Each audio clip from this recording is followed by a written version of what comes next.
Here you go. Hello, everyone. Good afternoon. Thank you for being here. Welcome to Trolleyheim with your host, Rabbi Anibal. Very happy to see all of you. Thank you for your early messages. And if you are connected, if you haven't said hello yet, please use the chat. Want to know who's on the other side? Oh, I'm frozen.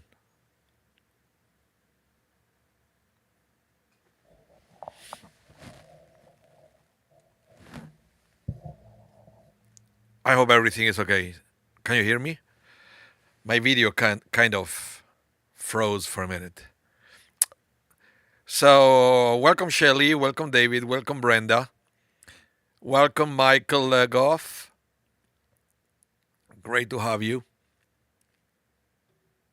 in the class. Can you hear me, everyone? All good, so Shelly. Okay. Whew. I don't know, I had a glitch. Welcome Sharon. Sharon One Colligan, welcome to the class. Brenda, you said, is that cold there? No, it's not so cold today. Not so cold. I mean, what is it? 11 degrees Celsius. You do the math. I won't open Google now. You do the math. Welcome, Miss Janet, to the class. And we are going to begin in a minute. Well, we have Parsha for this week, which is Shemini, but it's also Yom HaShoah today. So I want to talk a little bit about Yom HaShoah and how it came to be as an observance day within the Jewish calendar. And I know it's always confusing because we have two Holocaust Remembrance Day, right? We're going to see in a minute. Brenda said, I froze. Yeah, it's my camera. You see, what happened is last time I used it, and I don't know when it was, I forgot to shut it off. So it may have to be with that. And it doesn't have a light to tell me if it's on or off. And it's not like the regular small camera that you will have in, how you say it, in your computer, right? It's a very fancy mirrorless camera that I was able to attach to my monitor. But I guess it's better if you shut it off. If you shut it off after using it, this one, because it overheats or it could overheat and thing. And so I don't know. I don't know what happened. Yeah, I know it was a joke. You see, I'm laughing. And I was saying, Yom HaShoah. Yom HaShoah. Thank you so much for all of you who attended last night's class for Yom HaShoah. It was very emotional, and it's something very important to add a ritual to important dates in the Jewish calendar. I know that speeches and commemorations are good, but if there is something that I learned in the past, hi Shelley, welcome. Hello Ashira, welcome. So it's something that I learned is if we don't create a ritual around something that we want to remember, it's very difficult to remember in the long term. It works in the short term, but as Jews, we learn that we need to create a ritual to preserve it. Same happened, for example, with the destruction of the temple with Tisha B'Av. That look, 2,000 years after the destruction of the temple, we still remember what happened because we have Tisha B'Av, and there is something that we observe in the synagogue year after year. And I don't know if we will be talking about the destruction of the temple and the expulsion from our homeland without a ritual. If we rely just on secular observance day and a few speeches here and there, I don't know, especially with Yom HaShoah after now that we can see that every year there are fewer and fewer survivors, right? So a ritual is important. And I believe that the creation of the Megillat HaShoah, it's something important. It's something special. And if you don't know what I'm talking about, please check our YouTube page, Shari Zedek YouTube page. Last night we have the reading of the Megillat HaShoah in our sanctuary. And if you go to the video at the beginning of the MC of the evening, Bel Jarniewski, she explained beautifully what is the Megillat HaShoah, the scroll of the Holocaust. So you can go to there. She goes into great detail. So, and she did a great job explaining what it is and how it came to be. So I I recommend you to go and check out that video. Okay? So welcome everyone. Now that we have people in the virtual classroom, let's begin with the class. Okay? As I mentioned before, I wanted to talk about Yom HaShoah. Yom HaShoah. So the correct day name for the date, which is today, by the way, is Yom HaZikaron LaShoah VeLaGevurah. That is the correct name. Of course, we call it Yom HaShoah. It's shorter, easy to remember. But it's Yom HaZikaron LaShoah VeLaGevurah. And listen to this, because it means Holocaust and Heroism Remembrance Day. So it's not the same. It's not the same to say this is the Holocaust Remembrance, that is it, Holocaust and Heroism Remembrance Day, because we remember more than the dead. We also remember the heroes, the people who fought against the Nazis, the people who hid Jews. They risked their lives to save Jews in the Nazi Germany and in Poland and in Russia. So sometimes it's very important to remember the right name for this occasion. So Yom HaZikaron LaShoah VeLaGevurah, Holocaust and Heroism Remembrance Day, known colloquially in Israel and abroad as Yom HaShoah, as I was explaining, and in English as Holocaust Remembrance Day or Holocaust Day, is observed as Israel Day of commemoration for the approximately 6 million Jews who perished in the Holocaust as a result of the actions carried out by Nazi Germany and its accessories, and for the Jewish resistance in that period. So this is what it is, what I was talking before. In Israel, it's a national memorial day. And keep that in mind, because I'm going to go back to that phrase in a minute. A National Memorial Day. It was inaugurated in 1953, anchored by a law signed by the Prime Minister of Israel, David Ben-Gurion, and the President of Israel, Yitzhak Ben Tzvi. It is held on the 27th day of the Hebrew month of Nisan. You know that the Jewish calendar, because we follow it's a lunar calendar basically. So sometimes it's in April, sometimes it's in May. 27th of Nisan, unless the 27th would be adjacent to Shabbat, in which case it's shifted by a day. So this is a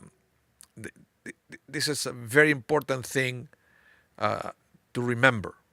Okay. Hold on a minute, let me explain here. Like today is the 26th of Nisan. So, but this is exactly what I'm talking about. We are observing Yom HaShoah today, even though the 27th is tomorrow, because tomorrow is Friday and is next to Shabbat, so we cannot do that. So it was moved to the Thursday. Now you know why it's observed a day earlier this year. Okay? Not on the 27th, but this year we are observing on the 26th. And I was saying that this observes, the Yom HaShoah is a national observance day. That means that it's basically for Israel only. We said synagogues, adopted the day and created a ritual around this day, but it was based on an Israeli civil observance. And there is another Holocaust Memorial Day, which is the international. That one was created by the UN, and that one is in January. So there is always confusion. Why is it in January? Is it in May? Is it in April? What is it? Well, there are two. There are two. One is international, and that is in January, and that is national, that is for Israel only, and that is this one that we are observing today.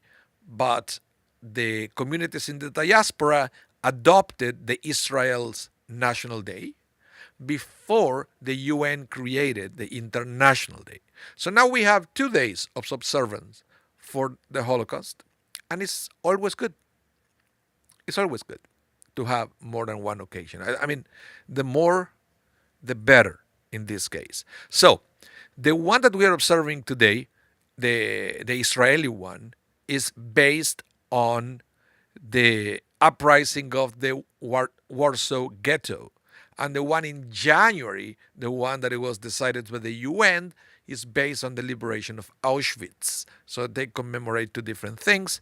But because, as I mentioned before, the Israeli one is called not just Holocaust Remembrance Day, but also heroism, it was proper to make it fit with the uprising of the Warsaw Ghetto.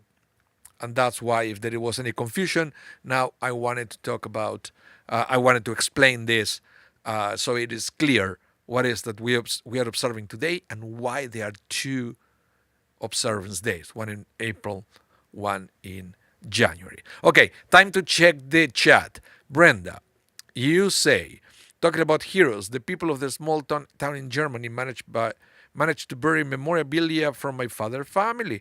In one of his visits back to his hometown, they gave these treasures back to him. Oh, wonderful. Wonderful. And you said that he was the sole survivor of his family. Yeah, that happened with many families, unfortunately, that they were decimated. Only a few survived. Yeah. There was another, well, as I mentioned, we read the Megillat HaShoah last night, but this morning there was another ceremony at the legislature here in Winnipeg, and it's called Unto Every Person There Is a Name, where we read lots of names of people who perished in the Shoah. Pretty much everyone in the Jewish community take a turn. We read names for hours, right? I have my spot around 11 a.m. this morning. And I had to read one of the names that it was an entire family that it was killed in the Holocaust. So it's very sad. And there are kids from schools that they come to read, Jews and non-Jews. So it was very, very powerful, very powerful. And then as soon as that finished, it's going to be another one, also at the legislature, but in a different room. So there are lots of things in Winnipeg, and I think it's a great thing to expose as many people as possible to the observance of the Holocaust Day, so people can learn, can remember, can realize that this is real, not like some anti-Semites are trying to make the world believe that this never existed or was exaggerated, etc. So, yeah. So, Shelley, you said your spot was at 9:30. Okay, so I probably missed you by about 30 minutes. I went around 10-ish, just to be sure. Okay, so that's what it is. So now let's go and study the Parsha for today. The Parsha for today. So, I want to start from the very beginning. This is from the book of Leviticus. Okay? Leviticus chapter 9, verse 1. And it starts. Vayehi vayom Shemini. Vayehi vayom Shemini. Kara Moshe leAaron ulevanav uleziknei Israel. On the 8th day, Moses called Aaron, his sons, and the leaders of Israel. So, for all of you who speaks a little bit of Hebrew, or maybe you're a very good Hebrew speaker, what is the 8th day? Is that a thing? The 8th day. Let me know. Of course, I have a coffee today. What is the 8th day?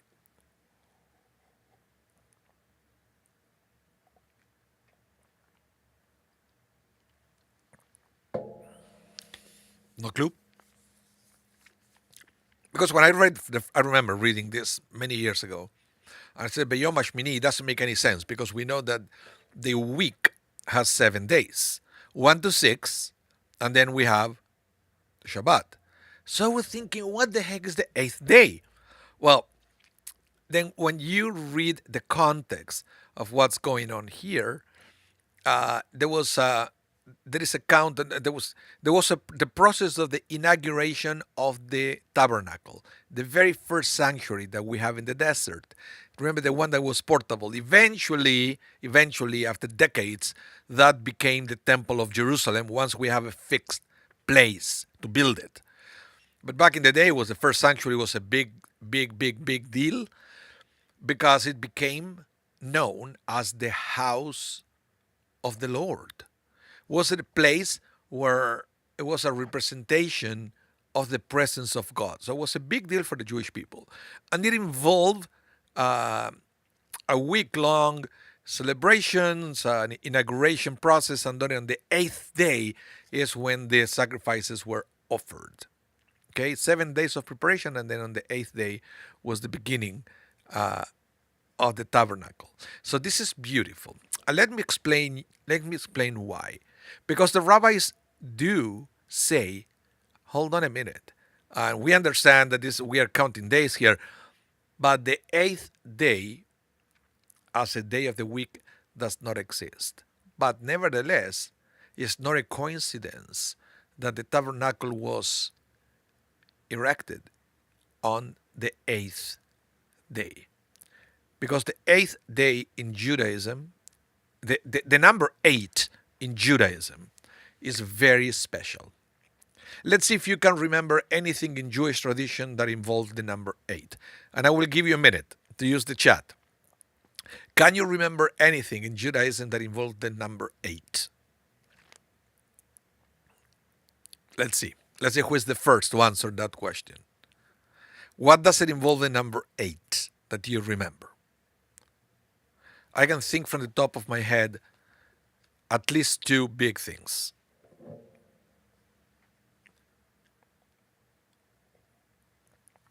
Miss Janet, yes, Brit Milah is one. We circumcise all the males on the 8th day. What else?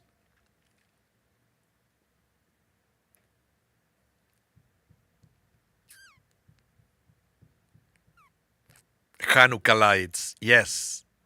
Yes, the Hanukkah lights are also 8. So the number 8 in Judaism is a very miraculous number. Very miraculous number. So that's why it's not a coincidence that the miracle of Hanukkah lasted for 8 days. And the circumcision is the 8th day because it's a special day. And the temple, and yeah, what Pesach is 7 days actually. We have an extra day in the diaspora. Uh, but the number 8 is special. Okay, the number 7 is also special because the number 7 is the one who completes the cycle. I don't know if you ever thought about that, thought about the number 7 that way. The number 7 completes the natural cycle. So if you have a week, for example, you go from 1 to 7 and then back to 1. Yeah, Shemini had said it. That is a good one because it's a special day after, and it's a day of unity between the Jewish people and God. After Sukkot is over, it's a day of unity. So it's a very special day of connection with God, which has the same connotation of Hanukkah, Brit Milah, and the sanctuary. It's a day of connection with God. As I mentioned before, if the tabernacle was the place for God, was built as a place for God, so the fact that we started to present offerings on the 8th day is not a minor thing. So yes, Michael, you said like 7 notes in the octaves of music, but then you have the colors of the rainbow. For example, the number 7 completes the cycle. Okay, that's very important for us to understand. So if the number 7 completes the cycle, then the number 8, what does it mean? Let's study about it. Listen to this. The number 7 represents the cycle of creation. The number 8 represents the circumference that which lies beyond the perimeter of time and space. Uh, I want to show you this graphically in a minute, okay, what I'm talking about here. Michael Legoff, the Beatles, 8 days a week. Okay, the number 8 represents the circumference, that which lies beyond the perimeter of time and space. This is why the divine presence came to dwell in the Israelite camp on the 8th day. This is also alluded to in the saying of our sages that the lyre of Mashiach has 8 strings. Because Mashiach is the Messiah, the one who comes to redeem the world, then we are not ruled by the laws of nature anymore. And the laws of nature are symbolized by the number 7. So if the lyre, the guitar of the Messiah will have 8 strings, is a metaphor of the supernatural character of those days, the days of the final redemption. I hope you can pay attention to these things, because eventually it will help you to connect the dots when you are seeing all these concepts within Judaism. And then usually when there is a number attached to a festival or to an event, that number has a lot to say. So, by the way, I'm going to talk more about that. Remember, I promised you guys that I wanted to teach this Kabbalistic concept of the numbers and what each number represents. I'm going to teach about this during the Tikkun for Shavuot. I'm going to do my best to convince the committee that is putting together the Tikkun for me to be able to stream at least my class, so you will have an opportunity to study this in depth, all the numbers, all this Kabbalah of the numbers. Okay? And if you have the opportunity, if you're in Winnipeg, please come in person to the Tikkun, to the night of Shavuot. So I'm going to teach specifically about this. Okay. So this is the opinion of Rabbi Shlomo Ephraim Ben Aaron Luchnitz. Now, let's continue with this same concept. Listen to this, because I wanted to continue with the concept of the 7 and the 8. In Kabbalistic teachings, the number 7 symbolizes perfection. Perfection. I can't wait to show you the graphic for this. Perfection. Perfection that is achievable via natural means, while 8 symbolizes that which is beyond nature and is inherently and its inherently limited perfection. So, in other words, the number 7 represents natural perfection, but because it's natural, because it is contained within nature, is not perfect. It's imperfect. Nature is not perfect. So the number 7 is important, but number 8 is above that. Is above. So, some examples. God created the world and its natural order in 7 days. Between the holidays of Passover and Shavuot, we count 7 weeks. During this week, we work on perfecting our 7 emotions: love, fear, compassion, ambition, humility, bonding, and receptiveness. 1 emotion per week. At the conclusion of these 7 weeks, we have sufficiently perfected ourselves to be worthy of receiving the Torah on Shavuot. A completed person has control over all 7 emotions. Okay? But we are still represented by the 7 weeks that we are not perfect. Again, this is important to understand. So then eventually you can use this information to analyze future text. The Holy Temple's menorah, which served to illuminate the natural world with a holy glow of spirituality, had 7 branches. Again, don't get confused with the one for Hanukkah. Okay? Hanukkah we celebrate 8 days, but the menorah used for Hanukkah, the first one, the one at the temple, that one had 7 branches. Now we have 8 branches at home, but the original had 7, and the miracle lasted 8 days. But there weren't 8 branches back then. Okay, so the original menorah, the temple, had 7 branches. There are 7 colors in the rainbow and 7 musical notes. When something has 7 parts, it symbolizes that it has reached its state of completion. The 7 notes of diatonic scale makes 1 complete octaves, etc. 8, on the other hand, is symbolic of an entity that is one step above the natural order, higher than nature and its limitations. That's why Hanukkah is 8 days long. The greatly outnumbers Maccabees' resolve to battle the Greeks wasn't logical or natural. They drew on reservoirs of faith and courage that are not part of normative human nature. They therefore merited a miracle higher than nature, a miracle that lasted 8 days. And to commemorate this, we light on Hanukkah 8 branched menorah. In a similar vein, we circumcise our children when they are 8 days old babies because the Brit Milah symbolizes our nation's supernatural and logic defying covenant with God. And this is something also very important when we are trying to explain circumcision. And it makes me kind of crazy when people are trying to explain circumcision in natural terms. Well, it's good, it's healthy. It may be. I'm not arguing. It may be. But that's not the point. That's not why we circumcise our baby, because it's a healthy thing to do. We circumcise our babies as a logic defying covenant with God. It's a very it's very interesting that we do it, in other words, out of faith. We circumcise our babies out of faith, even if we don't understand why we do it.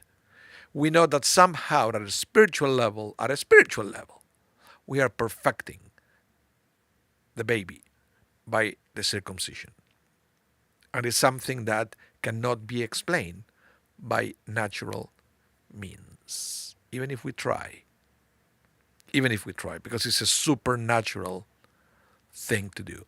And I understand within this day and age, some people decide not to circumcise their babies because the concept of holiness and closeness to God many times means nothing. So the circumcision is an act of faith, and it cannot be explained or understood in the natural world, which is a very interesting thing. Now, remember, I wanted to show you why the number 7 symbolizes perfection in the natural order, and why 8 is outside nature. Look at this. I have it there. Look at that image. You can actually draw a circle around that, and you will have a perfect circle, right? And within the perfect circle, you will have those 7 circles. You cannot fit another circle in that area. The maximum you can put is 7. According to the rabbis, and then if you study Kabbalah, it's more obvious. The circle in the centers represents the Shabbat, the 7th day, and the ones around are the 6 days of the week. So you see how Shabbat is touching, that center circle is touching all the others. That's the beautiful thing. The Shabbat is influencing all the circles around. That's what it means when we say that when we do the Havdalah at the end of the Shabbat, we perform the ritual of Havdalah because we want to keep the essence of the Shabbat to influence all the next 6 days of the week. Shelley, you say it looks like a cedar plate. Yes, pretty much. But my point is, that figure that I'm showing you contains 7 circles. You cannot fit an 8th. The 8th is outside or above, you name it. So it's not natural, it's super or supra natural. And that's why the number 8 is a special day in Judaism. I bet you heard about that, for Jews, the number 7 is so important, right? Number 7. But the number 8 is even more important than number 7. Even more important. Because it represents miracles, and it represents a deeper connection between us and God, and represents everything that does not belong to this world. Any questions? I will be happy to answer any questions before we move on to the next topic.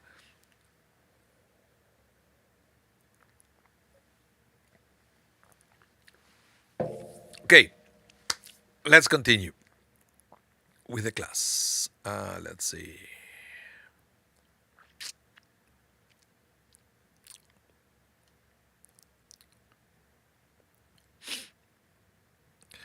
Michael Legov, you say, let's see, 7 or 8 days of Sukkot and 7 or 8 days of Pesach. We have so the Pesach and Sukkot thing is 7 days, right? There is one more day in the diaspora, and the reason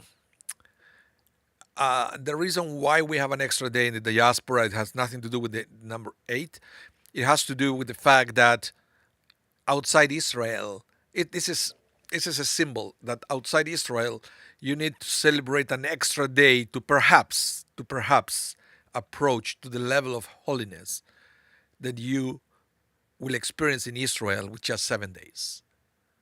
Okay, the same to me the one that is more obvious is, let's say, Shavuot. Shavuot in Israel is one day.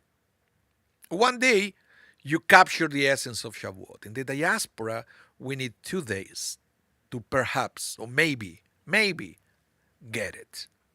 And that's why we have the 8 days. But the original intention was not to have 8 days, it was to have seven. But then Sukkot is 7 days, but then the eighth is Shemini Atzeret, the eighth day of gathering, which is a day, by the way, of unity between God and the people of Israel. How so? On Sukkot, which some people don't remember, that Sukkot used to be something like, in these modern days, we will call it an interfaith festival. What does it mean? On Sukkot, the priests, the Kohanim in the temple, used to offer lots of sacrifices on behalf of all the 70 nations of the world.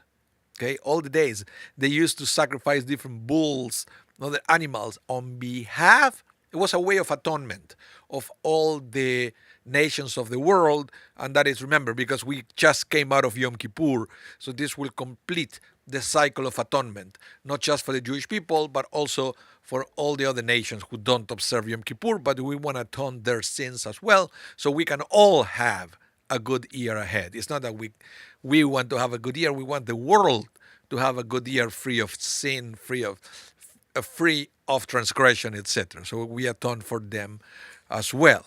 And it looks like there were lots of emissaries coming to Jerusalem, and it was a big deal. Sukkot is over, everybody goes home, but it's almost like God says to the Jewish people, stay for one more day. That's Shemini Atzeret. One more day, no extra sacrifices, no sukkah, no four species, no nothing, just you and me. I always say that this reminds me a little bit of the brunch the day after the wedding. I don't know if you ever experienced, if you ever been invited to a brunch after the wedding, it means that you make the cut to the inner circle of the couple, right? Only if you're part of the inner circle, you're invited to those things. Those are the intimate people, the people that you really know. During the wedding, there are so many people that, think about this. Try to remember your own wedding, right? You see so many people, and many times you look around and say, who is that one? Who are those, right? That maybe sometimes you don't really know everybody, but the day that they're celebrating, you smile, you have a good time. But then the day after, when everybody leaves, you have this smaller brunch, maybe.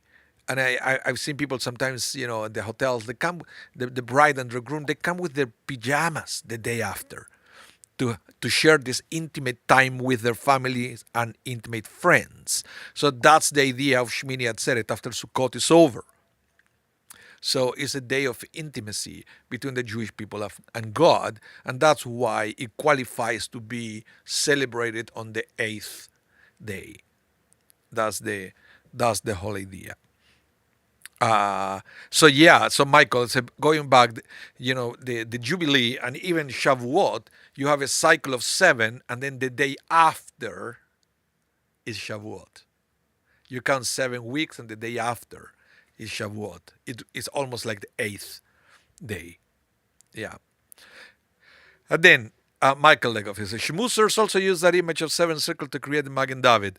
They use coffee cups. Never knew Schmunzer was a center of Kabbalah. Well, I think they don't know that either. That shows you the hidden nature of Kabbalah to the point that they don't even know. Yeah, but I've seen the idea. I've seen the logo. I've seen the logo. It's a relatively new one. Okay, so let's continue. Let's continue. So the now the tabernacle was inaugurated. It was a great day to the point that the Talmud will say about the eighth day, about the day when the tabernacle, when we started to offer sacrifices to God, that day was as joyous to God as the day on which heaven and earth were created. So, what is the connection between the creation of the world and the building of the tabernacle? This is very interesting. And listen to this explanation by the rabbis. They would say, oh, I love this one. God's purpose in creating the world was so that he could reside among his creations. Okay? So God created the world so God could be present in the world. And before Adam's sin, Adam and Eve's sin, Hashem did just that. So remember the early verses in the Bible, right? The Garden of Eden, Adam and Eve, God was there with them, providing everything they needed, and the presence of God was, you may say, more explicit than it is, for example, right now, when we cannot experience the presence of God the way it was experienced in the Garden of Eden. Okay. So, however, when Adam sinned, he drove Hashem to ascend to the lowest of the seven heavens. When Cain sinned, Hashem ascended higher still, and so on due to the sins of the generation of Enosh, the generation of the flood, the generation of the Tower of Babel, the Sodomites, and the Egyptians. In all, Hashem ascended to the seventh heaven. All this of seven heaven and thing, don't take it literally. This, what it means is every time every generation sinned here, they created a layer of separation between us and God. Okay? And try to think it sometimes, or at least when I try to, I know it's impossible to imagine because God doesn't have any shape, form, time, space, etc. So imagine God as light, right? And imagine that in between you and God, there is a window. And you know what happens when you don't clean a window? Or even worse, when you throw mud at a window, it will start blocking the light. So the more you keep adding to that window, the less light you can perceive. Now, it's not that the light is not there. The light is in the exact same place that it was before, except that you cannot benefit from that light because of all the dirt that we keep accumulating in the window. To the point that now, if we want to illuminate a room, so to speak, or our lives, so to speak, okay, listen to the metaphor, okay? We need to start using artificial lights. You need a light bulb. You need an LED light. Even though you have the most beautiful natural source of light coming through the window, but the window is so dirty that we need to replace that light with a lesser quality light. And that's exactly the history of humanity, where we replace the presence of God by many other things that we believe that they are superior to God, right? In our imaginations and with the named material things, power, money, right? But it's all, the problem is that why we think that way is because of the lack of God's light coming through the window. Okay? So that was, going back to Adam and Eve, they started fresh. So their window was perfectly clean and they were able to receive and benefit from the light of God to to the fullest until they started to sin and so forth. Okay? So let's continue here with the last paragraph. Now, the Mishkan, the tabernacle, the sanctuary, was built so that Hashem could again reside among men. As the Torah states in the book of Exodus, they will build me a Mishkan so that I may reside among them.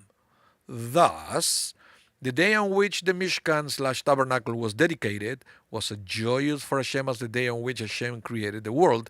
Why? Because we went back to that first idea of having a clean window where the light of God can shine and we can benefit from that. So that was the idea of having the tabernacle. It wasn't the same. It wasn't the same as the original perception of the presence of God that Adam and Eve had, but it was better than the day before the tabernacle was dedicated. Okay? Because right now, again, we had a place where people could perceive the presence of God among them. And that's why it was beautiful. And remember, when they would march in the desert and the way they were encamping, it was the tabernacle in the center and all the tribes will encamp around it. So it was very symbolic of the presence of God. Now, let's continue now. Tabernacle was dedicated, but look what happened as soon as the tabernacle was dedicated. They have to start bringing sacrifices. Who will bring the sacrifices?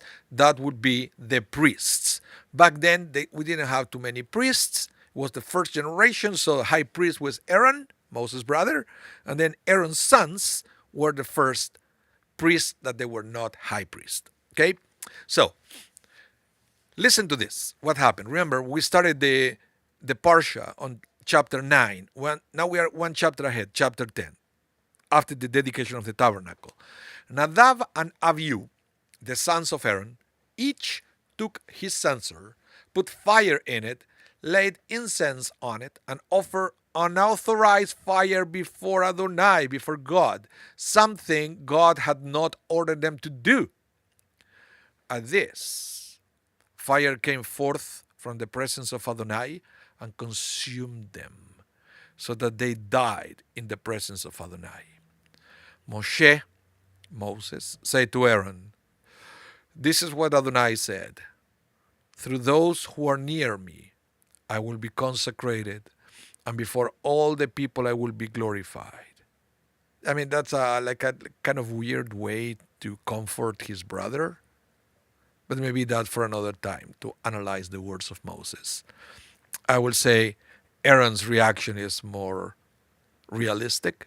What the Torah says, Aaron kept silence. Right? His two sons just died in a very strange way for bringing this forbidden fire that we don't really know what it is, but that's what happened. That's what they brought, and they died.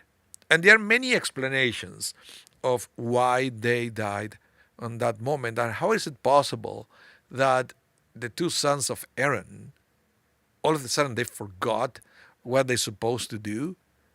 I said, come on, they just learned it. And it wasn't much for them to learn how to bring these things. So the rabbis try to find a practical lesson for all of us, to try to learn from the story of Nadab and Abihu, so we can use that inspiration for our own lives. Okay? So listen to this explanation, which I think is powerful and contemporary at the same time. Listen to this. Rashi said, "They died because they entered the sanctuary intoxicated by wine." Not much difference to what we learn, in this generation where we all know if you are drunk, don't drive. Or you can kill yourself or you can kill somebody else. Or don't operate machinery. Or there are certain things that, if you're intoxicated, you should not do. Just pass your keys, stay at home. Call a taxi. or something. So here we have these two young priests that for some reason, I don't know if they were too happy or too nervous, who knows? But it would make clear that they were drunk and they approached this thing that involved fuels and fire, and they made a mistake, and they were almost like driving drunk and they died because of that. Maybe they got too close to the fire, as Moses was saying in his words of comfort, right? The ones who were close to me, said God. Maybe they got too close and they burned. And Moses said, well, they died because they were too close to God, right? So it has to be a good thing, right? And Aaron said, yeah, sure. But so how did Rashi learn that they were intoxicated? Because after so in this case, Brenda, you say harsh punishment. In this case, it was not a punishment. It was not a punishment at all. It's something that could have been prevented had they remembered that they didn't have to drink before. Because after all this happened, one of the first laws given to the priest is you are not allowed to drink before the sacrifices, before you enter to the temple, etc. So the fact that the two are together, the fact that they died, and then after the whole episode of the death, then God said you should not be intoxicated. Rashi put the two together, and I said, oh, that's why God is giving this, is reminding the priest not to drink right after this, is because Nadav and Abihu were drunk. So again, it was not a punishment. In the same way that you have to say, if somebody is driving drunk and crash the car and get harmed or died, who knows? Is that a punishment? That's not a punishment. It's something that should have been prevented. Punishment comes after if the person, after the accident. But that was, according to Rashi, this was not a punishment. Okay? This was brought upon themselves because of negligence. Any question? Michael Legoff, you said, I've also read that you can think of like the kids play with electrical outlets. The power of God is not being played with. Are sensible. Well, the power of God is not to be played with. Yeah, and it's also interesting, Michael, what you said, because it's not clear how these two died, in the sense that then there is a description of what they did with their bodies after, and it looks like the body were intact, same as their clothes. So how is it possible that they burned to death and then their clothing was still intact? So many mysteries around this. But I love the explanation of Rashi, which is the most logical one. They were drunk. And it's a message for all of us that we keep listening in the news. We read all the time, right? It's part of local laws everywhere that we should not be intoxicated if we are going to do something that is dangerous. Simple as that. As simple as that. So then let me share with you this other comment by Rabbi Yehuda Arya Leib Alter. He said, Nadav and Abihu were not drunk, but they had imbibed some alcohol. Okay? They did this because a small amount of alcohol can enhance a person's feeling, and they wanted to enhance their closeness to Hashem in this holy day of the dedication of Mishkan. They erred, however. For a Kohen who serves in the Mishkan before God should not enhance his experience with outside influences. Rather, his spiritual high and closeness to Hashem should come from the divine service itself. And this is very common of people who will have a drink before services because that will make me extra happy, so I can go to the Kabbalat Shabbat and and sing extra loud or clap and think. Otherwise, I won't do it. Some people said I need some liquid encouragement, they call it. Liquid encouragement. But according to this rabbi, when you come to a service, if you feel that you need liquid encouragement to capture the essence of the service, there is a problem to begin with. So these guys, they were coming to the service, they were priests, Why would they think that they need extra enhancement to feel the presence of God, right? So the spiritual height and the closeness with God should come from the divine service itself. This is what the verse means when it says that they brought the incense with an alien fire that he had not commanded them. The Kohen should not be, so the the fire as an encouragement, as a motivation, right? Not an actual fire, an alien fire that came from something else, not the experience itself. Alien fire that he had not commanded them. The Kohen should not be motivated by Hashem command. The Kohen should be motivated by God's command and nothing else. So that's the whole idea of this. Now, going to the same idea, listen to this. This is very interesting. Another opinion. Rabbi Yitzhak Meir Alter, he said, the Torah's emphasis is on the phrase that God, had not commanded them. That God had not commanded them. The key to any mitzvah is the fact that it is God's command. Even if a person doesn't know the reason for the mitzvah, the main thing is to do God's will.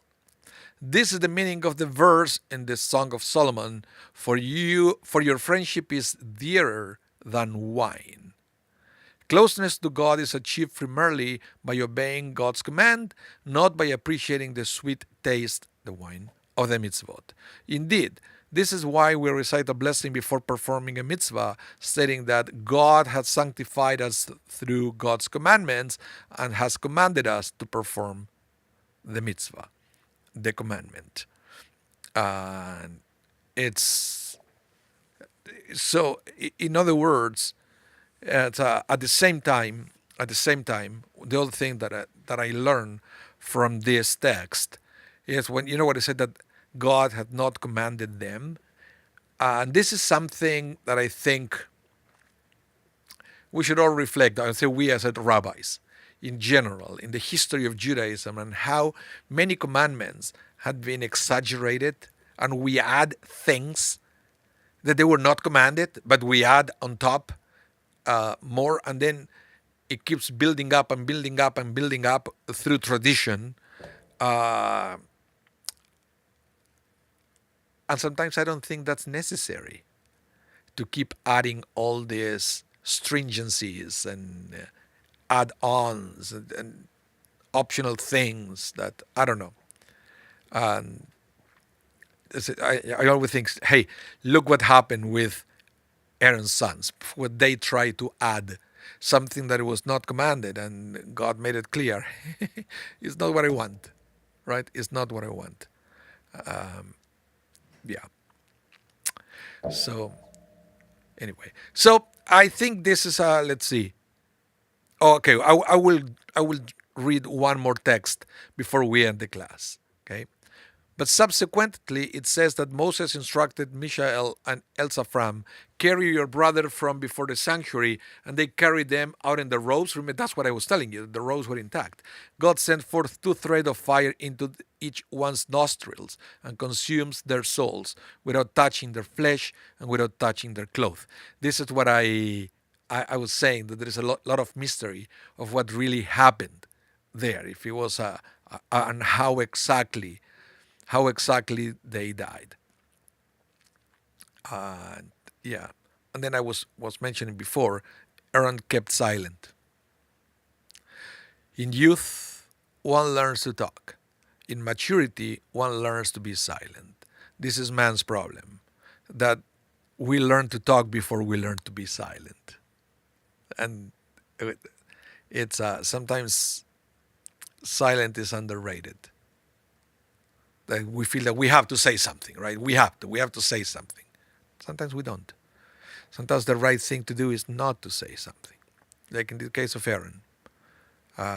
It's the contrast between Aaron and Moses, right? And I don't know if you remember the story of them, and I will cut it here. It used to be the other way around.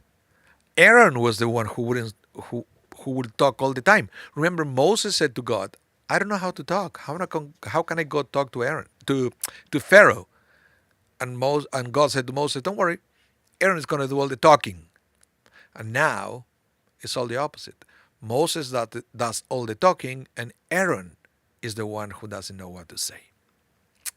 Very interesting. Okay, everyone. Thank you again for tuning in. It's always great to have you. And And remember, don't miss the video of Megillat Tashua. It's in our YouTube page and YouTube channel, SZ Winnipeg. It's one word, SZ Winnipeg. Look, there is something. Was really was beautiful. Was beautiful, very uplifting. So, if you don't have anything, or if you haven't attended any uh, gathering for Yom HaShoah today, you can do that as your to have your own experience and to observe the day of the Holocaust in a very special way. So thank you again. Remember, this class is going to be rebroadcasted at 8 p.m. Central Time tonight. I hope to see you all next week. So until then, please stay safe, be well, and hope to see you soon.